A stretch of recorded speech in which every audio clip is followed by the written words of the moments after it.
நல்ல மனைவியாய் அமைந்து குடும்பத்தின் மாண்பு காப்போம். திருமணம் என்பது பல்வேறு எதிர்பார்ப்புகளுக்கு மத்தியில் இரு உயிர்கள் இணையும் ஆத்மார்த்த ரீதியான ஒரு புது உறவு பாலமாகும். தனது கணவனை பற்றி பெரும் எதிர்பார்ப்புகளுடன் மனைவி ஒன்றிணைகிறாள். அல்லாஹ்வின் பிரதிநிதியான மனிதன் தனது பிரதிநிதித்துவத்தை அல்லாஹ்வின் திருப்தி நாடி உலகில் விரிவடையச் செய்வதையும், ஒழுக்க விழுமியத்தை கட்டிக்காப்பதையும், மன அமைதியை ஒருவருக்கொருவர் ஏற்படுத்திக் கொள்வதையும் நோக்காக கொண்டு திருமணம் செய்ய ஊக்கப்படுத்தப்படுகிறான். இந்த வகையில் திருமண உறவில் இணைப்பவர்களும் தூய எண்ணங்களோடு எல்லை கடந்த எதிர்பார்ப்புகளால் தம் வாழ்க்கை சோலைக்குள் நுழையாமல் அமைவதை வைத்து முடிந்தவரை அழகான அமைதியான இறை உவப்புள்ள வாழ்வை அமைத்துக் கொள்ள முன் வர வேண்டும். திருமண உறவில் மனைவி என்பவள் மார்க்கப்பற்றுடன் அழகும் கொண்டு திகழ்வாளானால் அதைவிட பாக்கியம் வேறேது? ஒரு ஆணுக்கு மார்க்கத்தின் ஒளிமிகு கூட்டிற்குள் அவன் இனிதே நடைபயில அது அவனுக்கு தூபமிடும். அழகில் குறைவான பெண் மார்க்கப்பற்றுடன் கிடைத்தால் சிறப்பில்லை என்பது பொருளல்ல. மார்க்கப்பற்று எந்த பெண்ணிடமிருந்தாலும் அவளை துணைவியாக அடையும் ஆண் சிறப்பையே பெறுகிறான். மனைவி என்ற சிறந்த பாத்திரம் என்று பல்வேறு வழிமுறைகளால் தாக்கத்தால் சிதறுண்டு போயுள்ளதை நாம் அவதானித்து வருகிறோம். மனைவி என்ற குடும்பத்தின் விளக்கு சிறப்பாக ஒளிராவிட்டால் ஒரு குடும்பத்தின் முழு பகுதியும் அஸ்தமித்துவிடும். தன் கடமையை உணர்ந்து மனைவி தொண்டாற்றுகின்ற போது குடும்பம் மட்டுமல்ல, சூழலுக்கே அது நன்மை அளிக்கும் சக்தி வாய்ந்தது. இன்றைய நிலையில் அழகும் அந்தஸ்தும் தன்னுடைய கணவனிடம் உள்ளதா என்பதையே பல பெண்கள் தேட ஆரம்பித்துவிட்டனர். இதனால் ஒரு ஆணிடமுள்ள நற்குணங்கள், அன்பு பற்றிய தேடல் குறைந்து விடுகிறது. குடும்பத்தை போதுமான வசதிகளுடன் அன்பாக நடத்தும் கணவன்மாரை பார்த்து, நீங்க என்னதான் செஞ்சு கிழிச்சிட்டீங்க, உங்களை கட்டிக்கிட்டு நான் பட்ட கஷ்டம் கொஞ்சம் நஞ்சமா? மற்றவங்களெல்லாம் சந்தோஷமா வாழும் போது நமக்கு தான் இந்த கஷ்டம், எல்லாம் உங்க சோம்பேறித்தனத்தால வந்தது. தினம் தினம் வீட்டுக்கு வீடு இவ்வாறு கூறும் மனைவியர் பெருகி வருகின்றனர். இதனால் பாடுபட்டு உழைத்து வரும் கணவனின் உள்ளம் ரணப்படுத்தப்படுவதுடன் பல்வேறு பிரச்சனைகள் உருவாகவும் வழி செய்கிறது.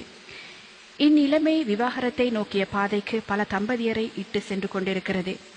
இந்நிலை மாற பெண்கள் மார்க்கத்தின் தெளிவான வழிகாட்டல்களை புரிந்து கொள்ள வேண்டியது அவசியம். முதலில் மனைவியானவள் தன் எண்ணங்களை தூய்மைப்படுத்த வேண்டும்.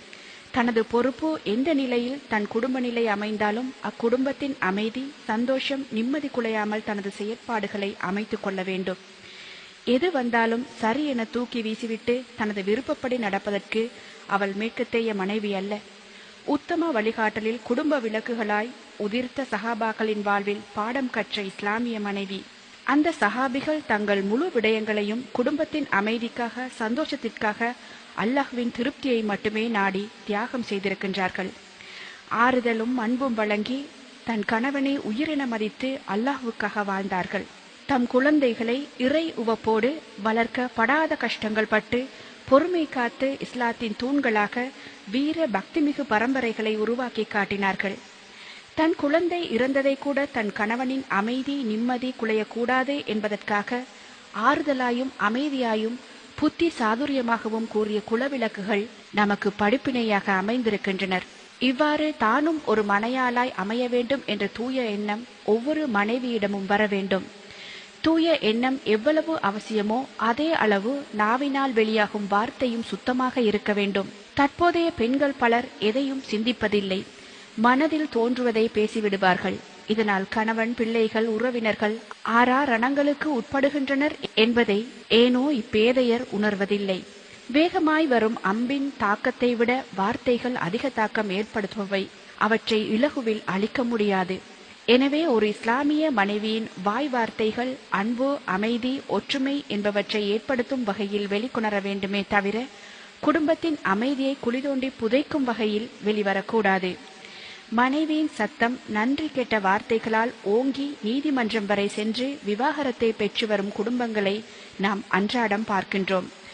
இவற்றில் நாம் பாடம் படிக்க வேண்டுமே. கணவன், பிள்ளைகளின் தவறான செயற்பாடுகளை குத்தி காட்டுவதும் பிறரிடம் கூறுவதும் இன்று மனைவி என்ற தாய்க்கு பழகிப்போன பழக்கம். தவறின்றி மனிதனில்லை, மனித தவறுகள் மாற வல்லவை. மாறும் வகையான குடும்ப சூழலை அமைத்து குறைகளை மறந்து நிறைகளை போற்றி தன் குடும்பத்தாரின் செயல்களை சீர்படுத்துவதே சிறப்பு. தவிர அதை குத்தி காட்டுவது இழி செயலாகும். குற்றவாளியை மேலும் குற்றவாளியாய் மாற்றுவது அவனை சுற்றியுள்ளவர்களே.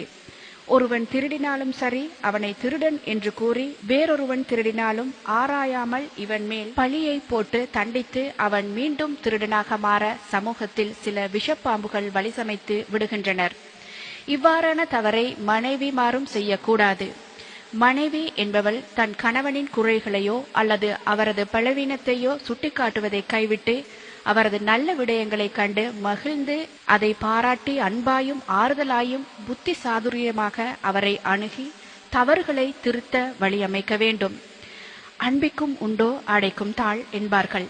அன்பை எதனாலும் கட்டுப்படுத்த முடியாதது போல் அன்பால் எதனையும் சாதிக்க முடியும் என்ற உறுதியான நம்பிக்கையும் ஒவ்வொரு மனைவியரிடமும் வரவேண்டும். ஒரு கணவனின் வெற்றி தோல்வி, அதாவது பலம் பலவீனம் இரண்டின் பின்னும் மனைவிக்கு பாரிய பங்குண்டு. மௌனிக்க வேண்டிய நேரம் மௌனித்து, பேச வேண்டிய நேரம் பேச வேண்டிய விதமாய் பேசும் மனைவியராய் ஒவ்வொரு மனைவியும் மாற வேண்டும். அடுத்து, இன்று குடும்பங்களின் பிரச்சினைகளுக்கு மனைவி காரணமாக விளங்கும் மேலும் ஒரு விடயம்தான் கணவனின் நலனில் மனைவிமார் காட்டும் அக்கறை நிலைமைகள்.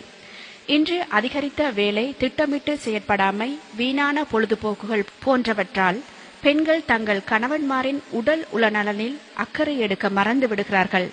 எனக்கு காய்ச்சல் வந்தால் கூட என்னென்று கேட்க இந்த வீட்டுல ஆள் இல்ல. என் மக மாடா உழைச்சாலும் என் மருமக அவனுடைய சுகையினம் பற்றி அக்கறையே காற்றா இல்ல என கணவன்மாரும் கணவனின் தாய்மாரும் புலம்பிக் கொண்டே இருக்கின்றனர். நாளடைவில் இவை பாரிய குடும்ப பிரச்சினைகளாய் ஆகிவிடுகின்றன. பெண்கள் தங்களுக்கு என்னதான் வேலை என்றாலும் கணவனின் தேவையை நன்கு தெரிந்து தொண்டாற்ற வேண்டும். கணவன் சோர்வுற்ற நேரம் அவனது சோர்வு நீக்கவும் அவனுக்கு தேவைகள் ஏற்படும் போது அதனை தீர்க்கவும் பாடுபட வேண்டும். தன் கணவன் நோயால் அல்லது தொழிலால் அல்லது குடும்ப சுமைகளால் அல்லலுறும் போது மனைவி அவற்றை நீக்க அல்லது ஆறுதலும் ஆலோசனையும் ஊக்கமும் உதவியும் வழங்க வேண்டும்.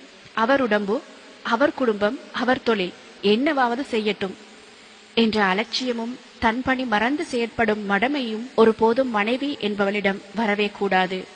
பொருளாதாரம் என்ற அவசிய தேவையும் மனைவியை ஒரு மாயையாக மாற்றிவிடுகின்றது. இன்று பல பெண்களுக்கு தன் கணவனின் உழைப்பு குடும்பம் நடத்த போதாத நிலையில் உள்ளது. இதனால் குடும்பத்தில் பல குழப்பங்களை ஒரு மனைவி உருவாக்கி விடுகிறாள். எமது வரலாற்று பெண்கள் கிழிந்த ஆடைகளுக்கு ஒட்டுகளை போட்டு அணிந்துள்ளனர். பல நாட்கள் உணவின்றி பட்டினியால் வாடியிருக்கின்றனர். தம் பிள்ளைகளையும் தமது குடும்ப வருமானத்திற்கேற்பவே வாழ பழக்கி இருக்கின்றனர். ஆனால் இன்று பல வீட்டுத் தலைவிகள் வரவை மீறி செலவு செய்பவர்களாக உள்ளனர். பசியின்றி விதவிதமாக உணவு உண்பதும், ஒன்றிற்கு மேற்பட்ட அல்லது விலை கூடிய வேலைப்பாடுகள் மிகுந்த பகட்டான ஆடைகளை தெரிவு செய்வதையும், தமது தகுதிக்கு மீறிய ஆடம்பர பொருட்களை வாங்கிவிட்டு அப்படியான தேவைகளுக்காக கடன்பட்டு பின்னர் கணவனை வாட்டி வதைப்பதையும், கணவனால் பூர்த்தி செய்ய முடியாத போது வெளிநாடு செல்வதையும், அதன் பின் சீரழிந்து நிம்மதியற்று திரிவதையும் பார்க்கின்றோம்.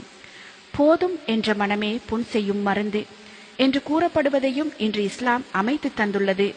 இஸ்லாமிய மனைவி கணவனின் வருமானத்திற்குள் செலவுகளை திட்டமிட வேண்டும். அவளும் தொழில் பார்ப்பவளாக இருந்தால் கணவன் மனைவி இருவரின் உழைப்பிலும் திட்டமிட்டு செலவுகளை செய்து ஒரு பகுதியை சிறு சேமிப்பாகவும் ஆக்கிக் கொண்டால் கடன் படவோ அல்லது வட்டிக்கு கடன்பட்டு சீரழியவோ வேண்டி வராது. பிறர் பார்க்க வேண்டும் என்பதற்காக தமது நிலைமையை மேலாக்கி காட்டப் போய் கடைசியில் பிறர் பார்த்து சிரிக்கும் நிலைக்கு தமது குடும்பத்தை கஷ்டங்களுக்குள் உட்படுத்தி விடாதவளாக மனைவி என்ற மந்திரி திகழ வேண்டும். ஒவ்வொரு ஆணும் வெளியில் தொழில் பார்க்கும் இடங்களில் அழகான பெண்களை பார்க்க நேர்கிறது. இதனால் மனது அலைக்கழியும். ஆனால் வீட்டில் அழுக்கான நிலையில் அலங்காரமற்ற தனது மனைவியை பார்க்கிறான். இது ஓர் இஸ்லாமிய மனைவியின் அடையாளம் அல்லவே.